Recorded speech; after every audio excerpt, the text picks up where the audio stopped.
Assalamualaikum warahmatullahi wabarakatuh. Kami dari kelompok 2 ingin memaparkan materi mengenai pemanfaatan kulit jeruk pamelo dari colo dan daun pandan sebagai sabun cuci tangan untuk menjaga kesehatan.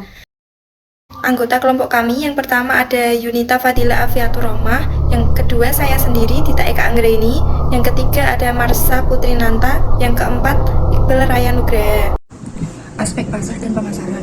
Pertama, analisis tren pasar. Analisis tren pasar untuk sabun cuci tangan dari kulit jeruk pamelo dan daun pandan menunjukkan bahwa produk ini memiliki potensi besar untuk berkembang, terutama dalam pasar yang mengutamakan produk alami, ramah lingkungan, dan berbasis kesehatan. Untuk pemanfaatan peluang ini, penting untuk fokus pada kualitas produk, berkelanjutan bahan baku, serta pemasaran yang menonjolkan manfaat kesehatan dan keunikan dari bahan-bahan lokal tersebut. Yang kedua, strategi pemasaran menargetkan konsumen berusia 18-45 tahun di daerah urban yang peduli terhadap kesehatan dan lingkungan. Yang ketiga, ada taktik penasaran. Yang pertama, produk sabun cuci tangan ramah lingkungan dengan kemasan praktis. Yang kedua, ada price, harga kompetitif dengan diskon untuk pembelian besar. Yang ketiga, ada price, distribusi online dan offline di toko-toko organik. Dan yang terakhir, ada promosi melalui media sosial, kolaborasi dengan influencer, dan kampanye edukasi. Manfaat kegiatan. Yang pertama, mengurangi limbah organik dengan mengurangi jumlah sampah yang terbuang. Menyediakan alternatif produk ramah lingkungan seperti sabun cuci tangan yang aman untuk kulit. Ketiga, meningkatkan kesehatan masyarakat melalui kandungan antibakteri alami yang membantu menjaga kebersihan tangan. Keempat, meningkatkan kesadaran lingkungan, mengedukasi masyarakat tentang pentingnya manfaat limbah organik dan mengurangi bahan kimia berbahaya. 5. Potensi peningkatan ekonomi dengan membuka peluang usaha baru dan meningkatkan pendapatan daerah penghasil jeruk pamelo seperti di Colo. 6. Mengambil inovasi berkelanjutan dapat meningkatkan inspirasi pemanfaatan sumber daya lokal secara lebih berkala. Keberlanjutan usaha pemanfaatan limbah kulit jeruk pamelo dan daun pandan sebagai sabun cuci tangan menggunakan analisis SWOT, tren, kekuatan, ramah lingkungan, menggunakan bahan alami yang mudah terolah dan mengurangi limbah organik. Bahan baku melimpah. Limbah kulit jeruk pamelo tersedia di colo dan daun pandan mudah ditanam. Nilai tambah produk mempunyai banyak manfaat, yaitu menjaga kesehatan dan mendukung keberlanjutan lingkungan. Biaya produksi rendah. Pemanfaatan limbah menekan biaya bahan baku. Peluang pasar luas. Minatnya konsumen pada produk alami dan organik. Weakness, kelemahan pasokan tidak konsisten. Ketersediaan kulit jeruk pamelo tergantung pada musim panen. Kesadaran konsumen, edukasi masih dibutuhkan untuk memperkenalkan manfaat sabun. Ketergantungan bahan lokal. Fluktuasi pasokan dipengaruhi kelangsungan produksi. Opportunity, peluang tren produk eco-friendly, konsumen peduli terhadap lingkungan kesehatan sehingga ramah lingkungan semakin diminati. Potensi ekspor, produk organik memiliki pasar potensial luar negeri. Kolaborasi dengan UMKM komunitas bisa menjalin kerjasama untuk memperluas produksi dan kontribusi inovasi produk turunan. Selain sabun, bahan yang bisa sama dikembangkan menjadi produk seperti sabun aromaterapi. Ancaman pesaing dengan produk komersial, sabun berdominasi merek besar dengan jaringan yang kuat. Perubahan tren pasar bisa dirubah konsumen menjadi kembali pada produk komersial. Regulasi standar produk perlu memastikan produk memenuhi standar kesehatan dan keamanan yang ditetapkan. Keterbatasan modal perlu investasi lebih besar untuk mengembangkan skala produksi jangka panjang. Dengan analisis ini, sabun cuci tangan berbahan kulit jeruk pamelo dan daun pandan dapat fokus memperkuat keunggulannya, mengatasi kelemahan, memanfaatkan peluang, dan mengatasi ancaman keberlanjutan jangka panjang. Tinjauan AMDAL ini membahas dampak positif dan negatif dari produksi sabun cuci tangan berbahan dasar kulit jeruk pamelo dan daun pandan. Dampak positif meliputi pengurangan limbah organik dari kulit jeruk pamelo dan daun pandan, pengurangan penggunaan bahan kimia berbahaya dengan mengganti produk pembersih komersial dengan sabun alami, peningkatan kualitas lingkungan melalui prinsip daur ulang dan pengolahan limbah. Dampak negatif mencakup resiko pencemaran jika pembuangan limbah produksi tidak dikelola dengan baik. Potensi pencemaran akibat pembuangan limbah cair dari bahan tambahan dalam proses produksi. Dengan analisis ini diharapkan produksi sabun cuci tangan dapat berjalan efektif, berkelanjutan, memberikan manfaat ekonomi dan serta sosial, berkontribusi pada kelestarian lingkungan, kualitas hidup sehat masyarakat sekitar. Kemudian ada aspek teknis dan teknologi. Yang pertama, pemilihan dan perencanaan suatu produk. Produk sabun cuci tangan dari kulit jeruk pamelo dan daun pandan ini mengandung senyawa antibakteri, antioksidan, dan antimikroba sebagai solusi kesehatan dan ramah lingkungan. Perencanaan kualitas. Bahan bakunya yaitu ada kulit jeruk pamelo organik, daun pandan, gliserin, sabun, dan garam. Kemudian standar kualitasnya tanpa pewarna atau pengharum sintetis, lulus uji mikrobiologi, dan dikemas dalam botol yang mudah didaur ulang. Ketiga, pemilihan teknologi, yaitu meliputi ekstraksi. Kulit jeruk direbus untuk mengekstraksi senyawa aktif. Kemudian pencampuran. Bahan aktif dicampur menggunakan hand mixer atau pengaduk yang mudah untuk mencampur semua bahan agar merata. Yang ketiga, ada pengemasan, yaitu cairan sabun dituang ke botol pump secara manual. 4. Perencanaan kapasitas produksi. Target produksi 200 botol per bulan, yaitu 50 botol per minggu dengan fleksibilitas penambahan produk. 5. Perencanaan layout pabrik. Yang pertama ada kantor administrasi, kemudian ada area penyimpanan bahan baku, kemudian ada ruang produksi, ada ruang area pengemasan, dan ada gudang produk jadi. 6. Pengawasan kualitas produk, yaitu uji kualitas bahan baku, kontrol produksi, dan pengumpulan umpan balik konsumen untuk menjaga kualitas produk.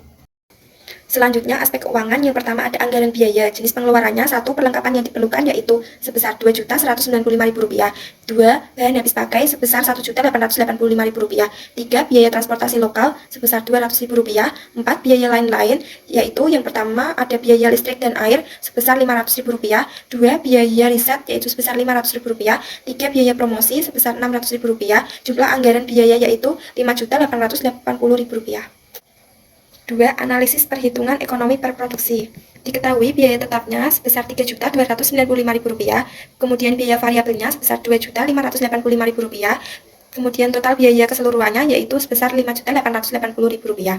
Jumlah produksi per bulannya yaitu 200 unit. Harga pokok produksi yaitu total biaya produksi per bulan dibagi dengan kapasitas produksi per bulan. Total biaya produksi per bulannya sebesar Rp2.585.000 dibagi dengan kapasitas produksinya per bulan yaitu 200 unit. Jadi, harga pokok produksinya sebesar Rp12.925 per unit. Selanjutnya, harga jual per unit yaitu Rp12.925 ditambah 45% dikali dengan Rp12.925.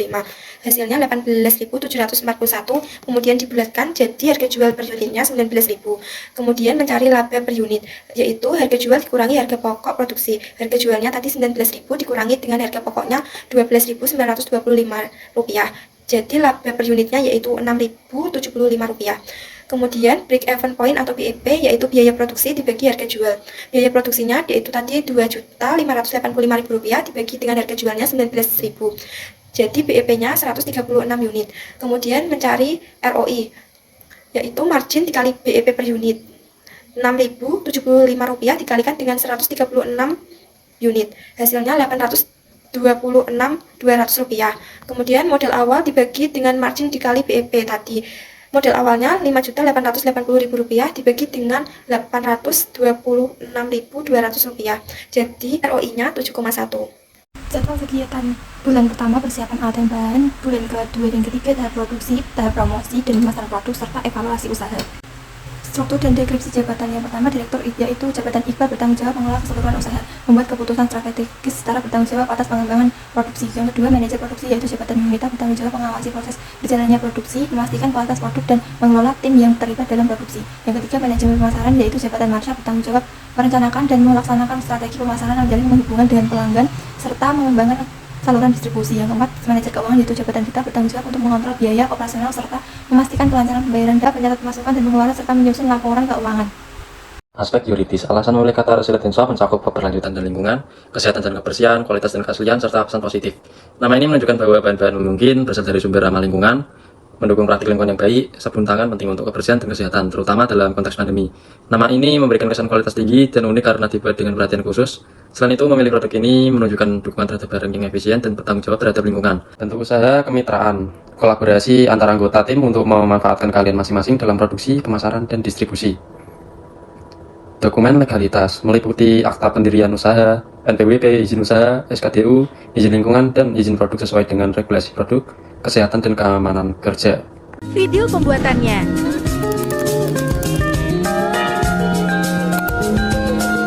Kupas dan bersihkan kulit jeruk pamelo.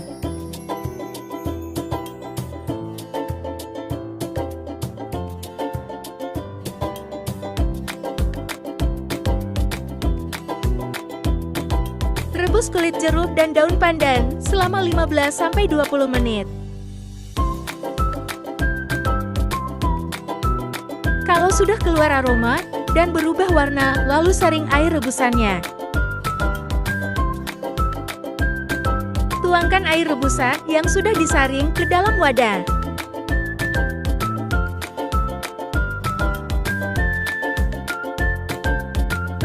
Tambahkan teksapon secukupnya. Aduk terus sampai teksaponnya tidak gumpal dan merata. Lalu tambahkan gliserin secukupnya dan aduk sampai merata. Tambahkan garam untuk pengental sabunnya dan aduk terus sampai larut. Masukkan sabun ke dalam botol kemasannya.